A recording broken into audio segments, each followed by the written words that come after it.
أعوذ بالله من الشيطان الرجيم بسم الله الرحمن الرحيم الحمد لله رب العالمين والصلاة والسلام على أشرف الأنبياء والمرسلين وعلى آله وصحبه أجمعين اللهم افتح علينا حكمتك وانشر علينا من خزائن رحمتك يا أرحم الراحمين يا فتاح يا عليم افتح قلوبنا فتوح العارفين وارزقنا فهم النبيين وإلهام الملائكة المقربين اللهم نوّر بكتابك أبصارنا واشرح به صدورنا واستعمل به أبداننا وأطلق به ألسنتنا وقوي به أجناننا واسرع به أفهامنا وقوي به عزامنا بحولك وقوتك فإنه لا حول ولا قوة إلا بك يا أرحم الراحمين رب اشرح لي صدري ويسر لي أمري واحلل عقدة من لساني يفقهوا قولي ما بعد.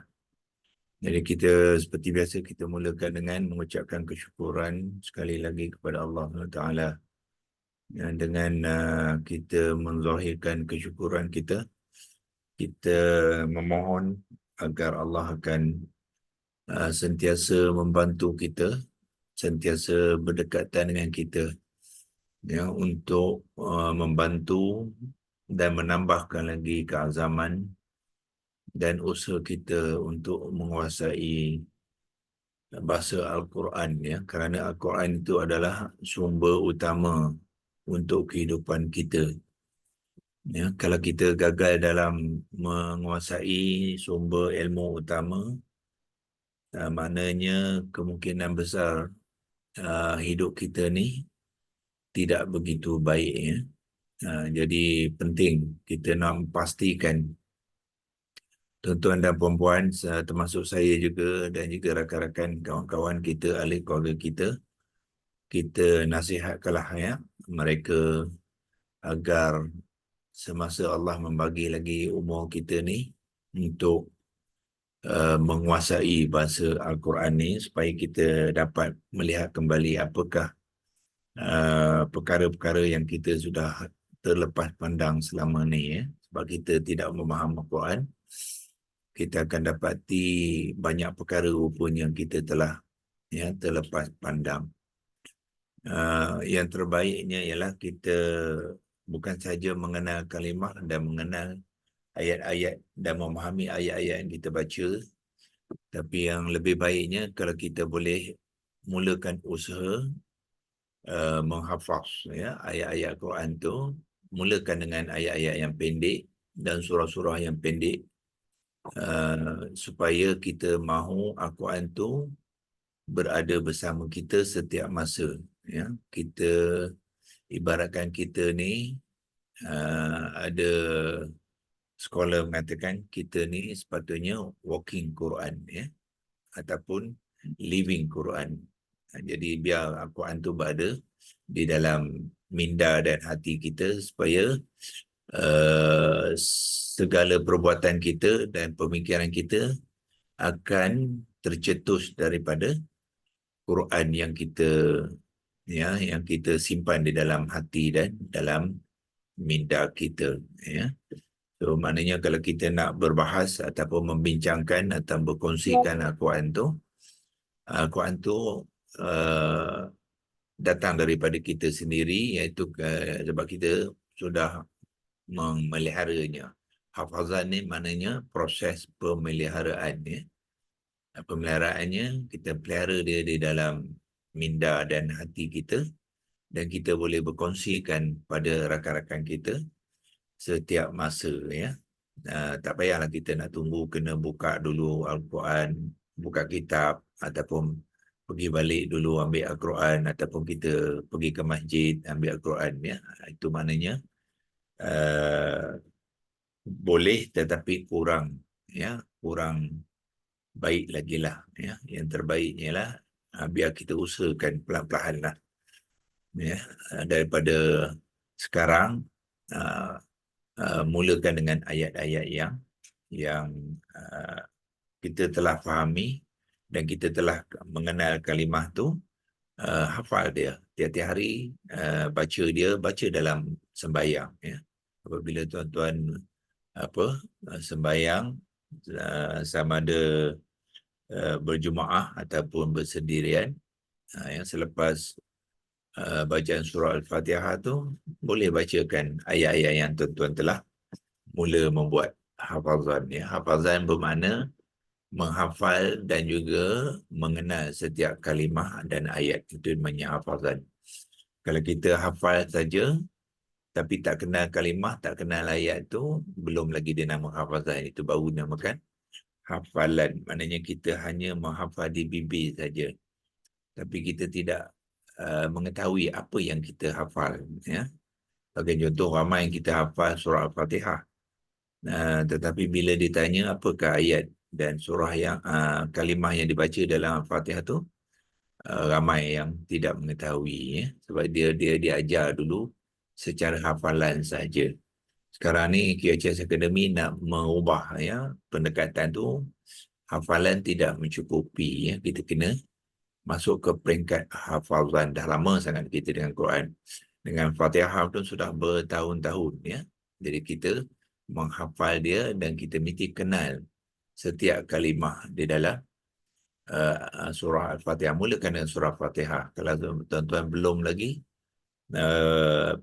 menguasai kalimah dan surah Fatihah tu, pastikan dalam masa 1 minggu ni ya, bagi target pada diri kita. 1 minggu ni saya mesti mengenal setiap kalimah surah Al-Fatihah tu. Ada 29 kalimah. Bismi itu kalimah yang pertama, Allahi kalimah yang kedua, Ar-Rahmani itu kalimah yang ketiga, Ar-Rahimi kalimah yang keempat. Pastikan tiap-tiap kalimah tu tuan-tuan dan puan-puan tahu membuat pembentukan kalimah dia ya. Macam manakah kalimah-kalimah di dalam Al-Fatihah ni dibentuk. Itu satu aspek dalam mengenal kalimah. Ya. Dan yang kedua tu mesti mengenal setiap jenis dia. Kemudian di bawah jenis tu ada pecahan-pecahan dia pula ya. Pecahan jenis tu apa dia. Kalau fi'il madhi ada jenis dia, ada wazan dia. Kalau fi'il mudhari' pun ada kumpulan dia dan juga wazan dia ya, dan sebagainya ya. Itulah mulakan ya. Saya bagi cadangan kepada tuan-tuan dan puan-puan, ambil masa 1 minggu dari sekarang ya. Kalau belum lagi mengenal kalimah-kalimah dalam surah Al-Fatihah tu, pastikan 1 minggu dari sekarang tuan-tuan dan puan-puan dah boleh berkongsikan ya, menerangkan kalimah-kalimah Al-Fatihah. Mulakan apa? Sebab kita baca tiap-tiap hari, dia banyak kali tiap-tiap hari ya. Kalau kita tak kenal, maknanya something is wrong lah. Ya, yang kita sebut tiap-tiap hari kita baca, kita tak kenal, tak logik lah, tak masuk akal. Ya, tapi itulah orang kita ya, biasa kita buat sesuatu yang tak masuk akal ya, tak boleh diterima oleh akal, tapi kita masih melakukannya sebab dia sudah jadi budaya kita ya.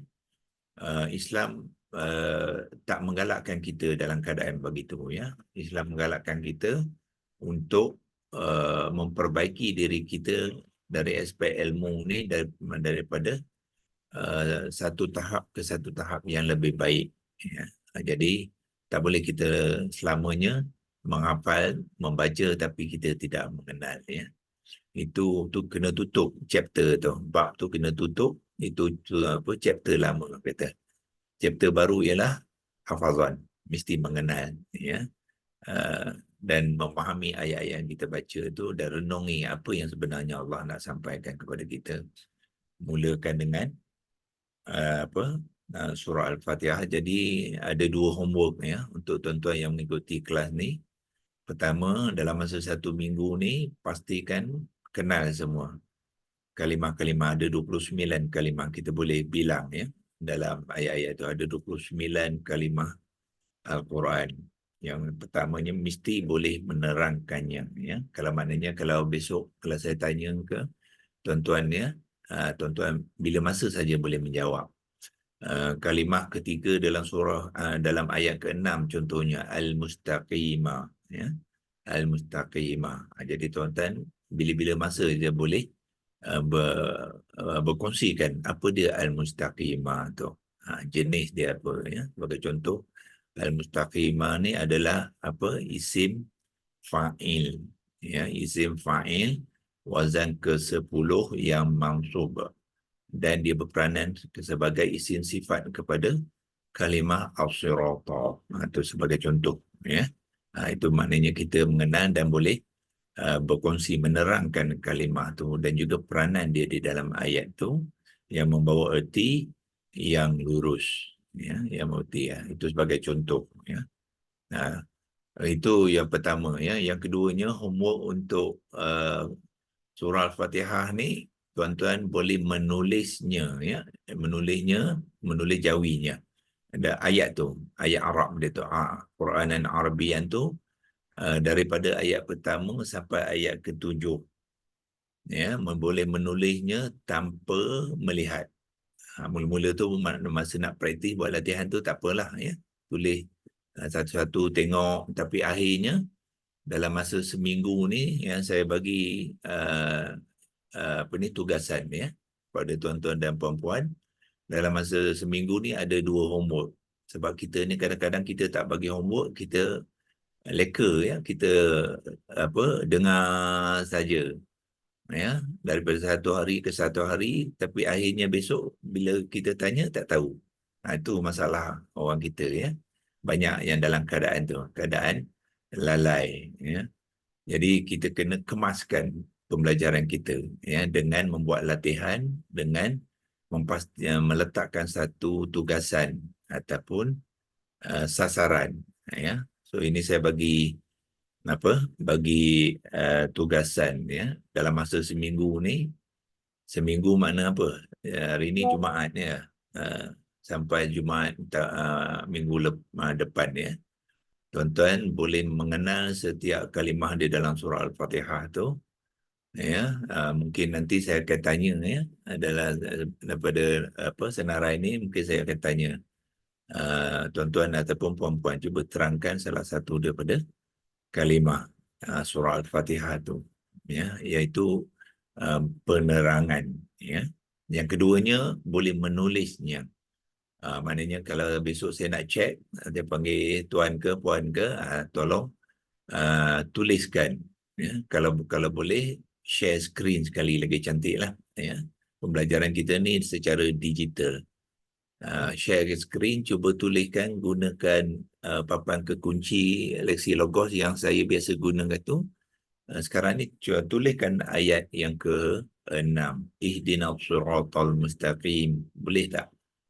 Ya. Jadi pastikan dalam minggu ni tuan-tuan boleh menulisnya ya. Bagi time sampai berapa?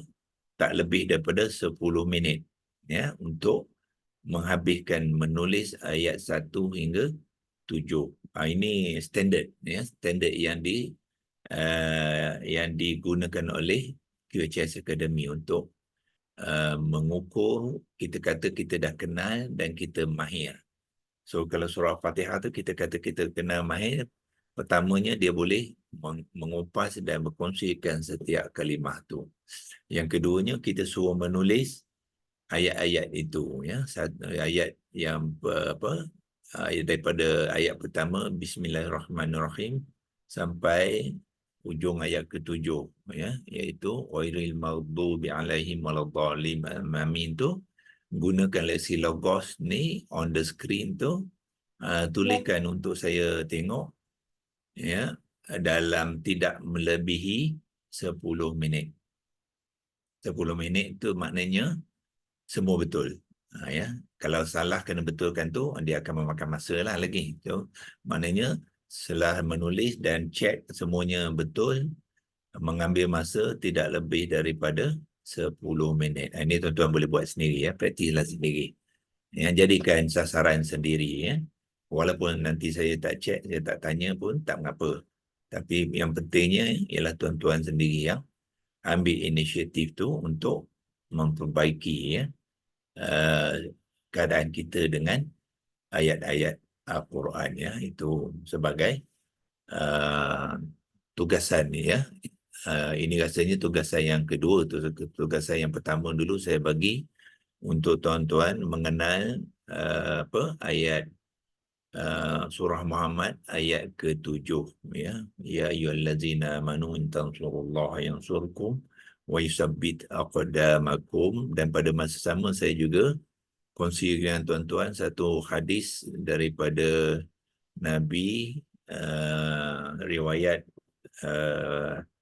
Bukhari, ya, iaitu khairukum man ta'allama al-Quran wa 'allamahu. Dua, ya, satu ayat Quran, satu hadis yang saya telah uh, apa kongsikan dengan tuan-tuan dan puan untuk mulakan proses, ya, kemahiran Al-Quran, termasuk juga hadis, sebab Al-Quran tu dibantu oleh hadis-hadis Nabi, ya, untuk kita untuk kita mantap dan mahir dia, ya.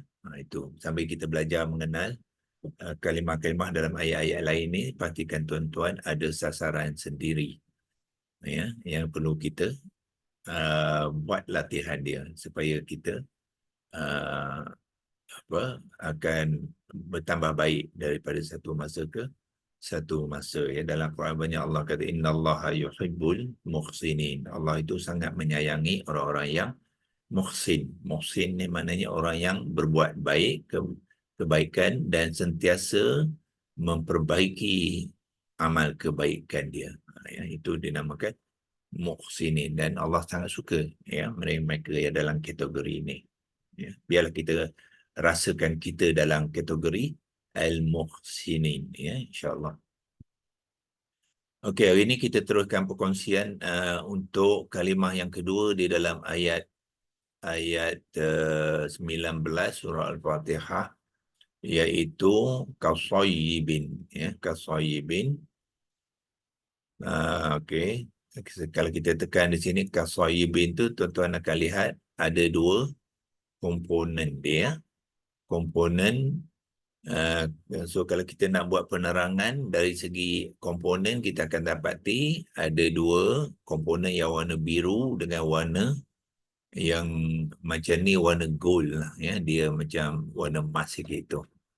Nah, itulah dua komponen. Kaswahibin mempunyai dua komponen, ya. Dalam ni kita tengok dia dah bantu kita, ya. Satu komponen ka, satu komponen soyibin.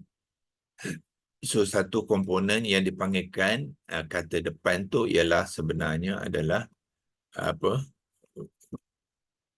Kata sendi, ataupun bahasa Arabnya dipanggilkan harfun jar. Yang ka tu adalah harfun jar, kita bracketkan. Melayunya dipanggil kata sendi. Kata sendi, ya. Kata sendi yang membawa erti seperti. Itu maknanya ka. Semua dalam Quran kita kalau lihat ka yang di awalan kalimah tu, yang digabungkan dengan kalimah isim, ya, itu dinamakan kata sendi yang membawa seperti, ya. Kalau kita nak terangkan lagi, ka ni boleh kita terangkan maklumat, ya, peranan dia, ya, peranan harfun jar, ya. Peranan ialah dia mengikat, ya, dipanggil mengikat, ya. Dia mengikat kalimah ismun selepasnya, ya, selepasnya kepada i'rab yang majrur. Itu memang peranan dia, ya, di dalam pembinaan kalimah dan juga kedudukannya di dalam ayat tu. Dia akan memajrurkan tu apa maksud dia? Majrur ni mengikat, dia dalam keadaan terikat dengan ka tu, ya. Ka tu bila dia dalam keadaan terikat, dia tidak bebas lagi. Dia tak boleh mengambil i'rab yang nominatif. Nominatif itu dalam keadaan bebas. Bebas dan berdikari. Ya, itu dipanggilkan nominatif. Nominatif bahasa Arab dia ialah marfu'. So, asalnya ialah kalimah yang marfu'. Ya, tetapi disebabkan dia berada bersama harfun jar, soyibun. Asalnya soyibin ni ialah soyibun. Nah, tetapi sekarang ni dia berada di dalam kedudukan ayat itu bersama harfun jar ka, so dia tidak lagi boleh mengambil i'rab yang marfu'. Ya, dia kena berubah. Ya, dia diubahkan. Ya, dia diubahkan kepada status yang dipanggilkan majrur. Sebab itulah ditandakan dengan ba yang hujung sekali itu di baris kasrah. Ya, itu sebablah kasoyibin. Jadi bukannya tak boleh baca kasoyibun ataupun kasoyiban, tak boleh. Sebab salah dari segi grammar. Ya. Dan grammar tu dia telah diikat oleh harfun jar tadi, dia kena mengambil i'rab yang majrur. Ya, jadi kalau tuan-tuan tengok di dalam Al-Quran, semua kalimah-kalimah isim yang mengambil majrur tu kerana apa? Kerana telah terikat. Ya, terikat oleh apa ni, amil. Kalimah-kalimah yang mengikatnya kita panggilkan amil. Ya. So kalau kita nak masukkan tu, boleh kita mengikat tu, kita bracketkan dia, kita panggil dia amil. Kalimah yang berfungsi untuk melakukan sesuatu kepada kalimah lain tu, kita panggil dia amil. Ya. Ini rumi lah. Kalau jawi dia amilun, tuan-tuan boleh hija sendirilah. Ya. Ain, alif, mim, lam. Ain baris atas ikuti alif, mim baris bawah, dan lam dhammatain. Amilun asalnya. Itu yang kita panggilkan amil. Dari perkataan amila. Amila maknanya kerja, mengerjakan, melakukan. Jadi amilun ialah pelaku, pembuat sesuatu. Itu dipanggilkan amil. Jadi harfun jar ni membuat sesuatu kepada kalimah isim selepasnya. Apa yang dia buat? Dia akan mengikat dia dan menukarkan i'rabnya daripada marfu', default dia adalah marfu' kepada majrur. Ya, itulah ka tu. Doktor, maksud Amir tadi mengikat ya? Maksud amil ialah pelaku, pembuat sesuatu. Amil ni banyak. Ya, dalam konteks ka, dia amil yang mengikat. Semua harfun jar dia amil yang mengikat. Bismillah contohkannya. Bismi kan ya. Bi itu dengan adalah harfun jar. So dia mengikat kalimah ismun. Asal ismi itu ialah ismun selepasnya. Jadi dia ngikatnya, bila dia mengikat kalimah ismun yang marfu' sudah bertukar kepada ismin. Dia jadi majrur juga. Sama dengan ni. Kasoyib, memula sekali ialah soyibun. Bila deka jadi kasoyibin. So diikat soyibun tadi. Bila diikat, dia kena tukarkan i'rab dia kepada majrur. Begitu juga bismi. Bi itu adalah harfun jar jugalah. Jadi bi itu adalah amil yang mengikat kalimah ismun kepada ismin. Jadilah bismin. Ya. Bismin sebelum ada Allah tu, kalimah tu ialah bismin. Bila ada Allah barulah gugur tanwin jadi bismi. Bismillahi. Itu apa ni? Konteks yang sama lah tu ya. Peranan harfun jar sebagai amil yang mengikat. Ya.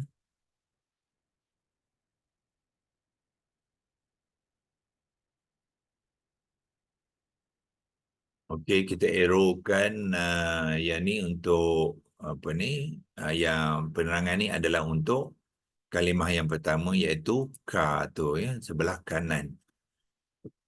Okey, dan kita lihat kalimah yang kedua tu soyibin ya. Soyibin ni ialah, kita gunakan teks sekali lagi, letak penangan di belah kiri. Soyibin ialah isim lah. Bila ada tanwin tu bermakna dia adalah kalimah isim nakirah. ya, isim nakirah. Tetapi dia, apakah jenis dia, ya? Sayyibin ni kalau kita tengok daripada makna dia tu, dikata seperti hujan lebat, ya, hujan lebat, hujan yang lebat. Apakah agaknya jenis dia tu, ya? Adakah isim fa'il, isim maf'ul, isim masdar, ataupun isim lain? Isim ni ada 20 lebih, ya, jenis dalam Al-Quran. So hujan ni ibaratkan macam kata nama biasalah, ya, kata nama macam pokok, macam meja, macam rumah, macam jalan raya. Itu dipanggilkan isim lazim, ya. So kita masukkan jenis dia selepas isim tu, kita panggil dia isim lazim, common noun lah. Bahasa Inggeris dia, lazim tu ialah isim lazim, ya. Okey, so dia isim lazim, ta'yin dia ialah nakirah. Nakirah ni ialah aspek ataupun ciri-ciri isim dari aspek ta'yin. Bahasa Arab dipanggil ta'yin. Ta'yin ni ialah isim boleh jadi bentuk nakirah ataupun bentuk ma'rifah. Dalam konteks ni ada bertanwin ni bermakna dia adalah isim nakirah, bukannya ma'rifah. Ya. Kemudian setiap isim tu ada jantina dia, ya. Jantina dia sama ada muzakkar ataupun muannas, ya. Kalaulah kalimah tu tidak ada tanda-tanda muannas, jadi default dia ialah muzakkar. Jadi sayyibin ni dia tidak ada tanda muannas dia, ya. Salah satu daripada cara nak mengenal kalau dia kalimah muannas, dia ada tanda dia. 3 tanda yang pertama kita perlu kenal ialah dia ada ta marbutah, ataupun dia ada alif maqsurah. Kadang-kadang dia juga menggunakan alif mamdudah. Itulah kalimah yang muannas, ya. Tapi sini tidak ada. So di sini bermakna kalau tidak ada tu dia adalah kalimah yang mengambil jantina muzakkar, ya, muzakkar. Kemudian bilangan dia. Dia ada bilangan. Tiap-tiap kalimah isim ada bilangan. Ya, bilangan dia kalau tak ada tanda lebih pada satu, bermakna dia satulah. Ya, kita panggil satu tu ialah mufrad.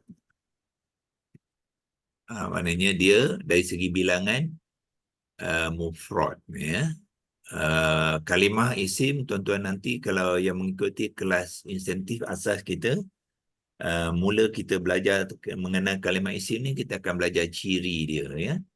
Ciri dia pertama sekali kita akan kenal dia ialah dari segi ta'yin dia, iaitu nakirah ataupun makrifah. Dalam konteks ni dia adalah nakirah. Kemudian kita akan belajar ciri yang kedua ialah jantina. Jantina adalah sama ada dia muzakkar ataupun muannas. Dalam konteks sayyibin dia adalah muzakkar. Dan ciri ketiga kita akan belajar ialah mengenai bilangan dia.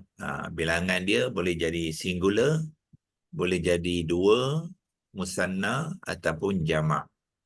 So dalam konteks ni bilangan dia ialah singular. Mufrad tu maknanya singular, ya. Kalau kita nak bracketkan apa mufrad tu ialah tunggal. Tunggal, ya. Tunggal tu maknanya satu sajalah, bukannya dua dan bukannya tiga, bukannya banyak. Ya. Tunggal. Kemudian ciri yang keempat kita akan belajar pada kalimah ismun ialah i'rab dia. I'rab dia yang ditandakan dengan huruf terakhir ni, ba baris bawah tu, i'rab yang majrur. Itulah cara nak mengenal kalimah ismun, ya. 4 ciri tu mesti ada pada tiap-tiap kalimah ismun, iaitu nakirah, muzakkar, mufrad yang majrur. Ya. Dan biasanya ciri-ciri itu kita akan terangkan selepas jenis. Pertama kita letakkan jenis dia dulu. Isim, lazim. Lepas tu barulah kita terangkan ciri-ciri yang 4 tu. Ya. Ta'yin dia, yang ni ta'yin. Ya. Yang ni ialah jantina dia. Jantina dalam bahasa Arab ialah jinsun. Ya. Jinsun. Lepas tu bilangan dia. Bilangan tu dalam bahasa Arab dipanggil al-adadu. Ya. Adad ataupun al-adadu. Yang ni tadi at-ta'yin. Yang ni al-jinsu. Al-adad. Dan akhir sekala i'rab. Al-i'rab. Ya. Itu empat ciri untuk mengenal kalimah kata nama iaitu isim. Yang sekarang ni ini daripada tanda 4 tu kita tahulah ini kalimah isim dan jenis dia adalah isim lazim. Ya. Okey, dan kita pergikan makna dia. Makna dia apa dalam bentuk kata nama sebenarnya sekarang bawah ni pun ada pun ya. Dia apa tu? Dia letakkan sebagai seperti hujan lebat ya. Seperti hujan lebat. Tetapi kalau nak lebih tepat sebenarnya soyibin ni dia asalnya ialah daripada soba iaitu menimpa ya. Asalnya ialah menimpa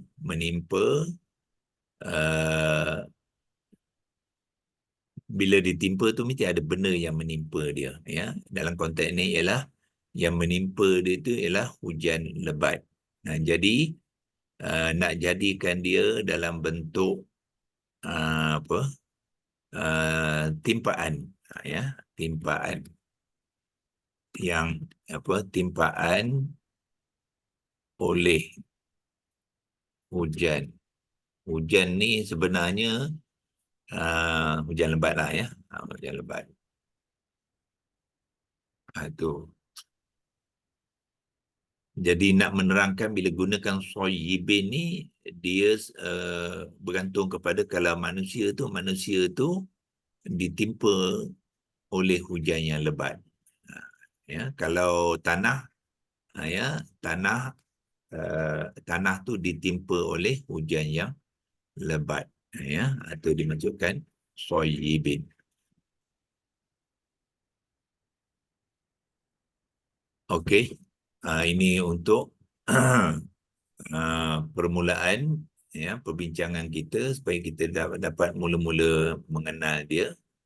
Ya, yang ini kita merujuk kepada kalimah yang sebelah kiri itu, yang kedua itu soyibin. Dia adalah kalimah arrow ya. Isim lazim ya. Dan bila digunakan dalam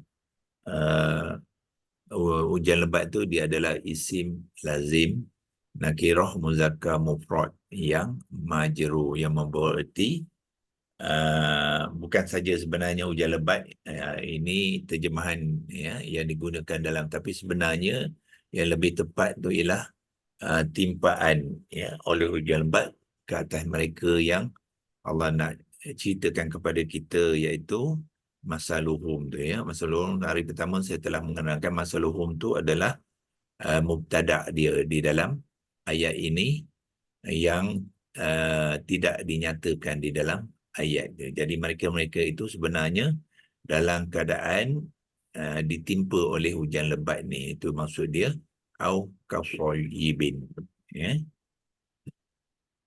Nanti kita akan buat penerangan seterusnya dan kita akan buat pembentukan kalimah au kasoyibin. Macam manakah kalimah kasoyibin ni terjadi daripada 3 huruf akar dia ya. Nanti tuan-tuan tengok itu 3 huruf akar pun ada di bawah ni, iaitu apa? Shod, waw dan ba ya. So itu nanti kita akan buat, nampaknya itu minggu depan lah.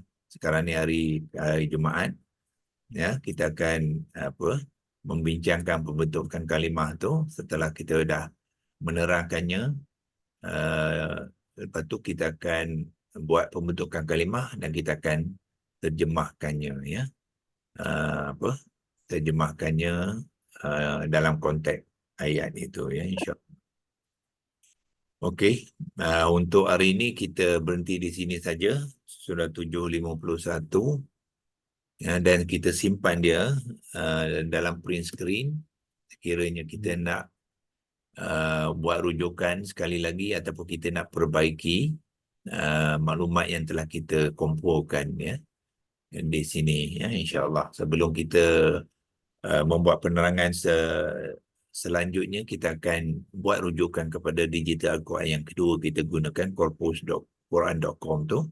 Kita lihat apakah maklumat-maklumat yang kita dapati daripada kalimah tu, dan kita akan buat rumusan dalam penerangan ayat penerangan kita sendiri, ya, insya-Allah. So untuk hari ini kita berhenti di sini dulu, dan kita jumpa lagi minggu depan, ya, pagi Senin, untuk menyambung perkongsian kita. A'udzubillahi minasyaitonir rajim. Bismillahirrahmanirrahim. Allahumma rahimna bil Qur'an waj'alhu lana imaman wa nuran wa hudan wa rahmah. Allahumma zakirna minhu ma nusina wa 'allimna minhu ma jahilna warzuqna tilawatahu ana al-laili wa atrafan nahar waj'alhu lana hujjatan ya rabbal alamin. Wa sallallahu ala sayyidina Muhammad wa ala alihi wa sahbihi wa baraka wa sallam. Walhamdulillahirabbil alamin. Taqabbalallahu minkum minna. Waalaikumsalam. Terima kasih.